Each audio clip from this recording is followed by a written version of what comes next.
ನಮ್ಮ ಮೆಟ್ರೋ ಗುಲಾಬಿ ಮಾರ್ಗದ ಪ್ರಯಾಣಿಕರಿಗೆ ಬಿಎಂಆರ್ಸಿಎಲ್ ಗುಡ್ ನ್ಯೂಸ್ ನೀಡಿದೆ. ಬಹುನಿರೀಕ್ಷಿತ ಪಿಂಕ್ ಲೈನ್ ಮೆಟ್ರೋ ಶೀಘ್ರದಲ್ಲೇ ಟ್ರ್ಯಾಕ್ಗೆ ಇಳಿಯಲಿದ್ದು ನಾಳೆಯಿಂದ ರೋಲಿಂಗ್ ಸ್ಟಾಕ್ ಟೆಸ್ಟ್ ಆರಂಭವಾಗಲಿದೆ. ಈ ಕುರಿತು ಬಿಎಂಆರ್ಸಿಎಲ್ ಅಧಿಕೃತ ಮಾಹಿತಿ ಹಂಚಿಕೊಂಡಿದೆ. ನಾಳೆಯಿಂದ pink line metro rolling stock ಪರೀಕ್ಷೆಗಳು ಆರಂಭವಾಗಲಿದ್ದು ಈ ಸಂದರ್ಭದಲ್ಲಿ ಸಿಗ್ನಲಿಂಗ್ ವ್ಯವಸ್ಥೆ, ಬ್ರೇಕ್ಗಳ ಕಾರ್ಯಕ್ಷಮತೆ, ರೈಲಿನ ವೇಗ, ವಿದ್ಯುತ್ ಹಾಗೂ ದೂರ ಸಂಪರ್ಕ ವ್ಯವಸ್ಥೆಗಳ ಪರೀಕ್ಷೆ ನಡೆಸಲಾಗುತ್ತೆ.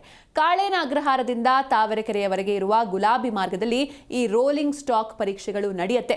ಜನವರಿ 11ರಿಂದ ಏಪ್ರಿಲ್ ಮಧ್ಯಭಾಗದವರೆಗೆ ಪರೀಕ್ಷೆಗಳು ಮುಂದುವರಿಯಲಿದ್ದು ವಾಣಿಜ್ಯ ಸಂಚಾರ ಆರಂಭಕ್ಕೂ ಮುನ್ನ ಕೈಗೊಳ್ಳಲಾಗುವ ಅತ್ಯಂತ ಪ್ರಮುಖ ಹಂತವಾಗಿವೆ. ರೈಲುಗಳ ಕಾರ್ಯಕ್ಷಮತೆ ಹಾಗೂ ವಿವಿಧ ತಾಂತ್ರಿಕ ವ್ಯವಸ್ಥೆಗಳ ಪರಸ್ಪರ ಸಂಯೋಜನೆಯ ಸಮಗ್ರ ಪರಿಶೀಲನೆ ಈ ಪರೀಕ್ಷೆಗಳ ಮುಖ್ಯ ಉದ್ದೇಶವಾಗಿದೆ. ಅಗತ್ಯ ಅನುಮೋದನೆ ಪಡೆಯಲು ಈ ಹಂತ ಅವಶ್ಯಕವಾಗಿದೆ. ಈ ಅವಧಿಯಲ್ಲಿ ಟ್ರಾಕ್ಷನ್ ಮತ್ತು ಬ್ರೇಕ್ ವ್ಯವಸ್ಥೆ, ಆಸಿಲೇಷನ್, ಸಿಗ್ನಲಿಂಗ್, ವಿದ್ಯುತ್ ಹಾಗೂ ದೂರ ಸಂಪರ್ಕ ವ್ಯವಸ್ಥೆಗಳೊಂದಿಗೆ ಏಕೀಕರಣ ಸೇರಿದಂತೆ ಹಲವು ತಾಂತ್ರಿಕ ಪರೀಕ್ಷೆಗಳು ನಡೆಯಲಿವೆ ಅಂತ ಬಿಎಂಆರ್ಸಿಎಲ್ ತಿಳಿಸಿದೆ.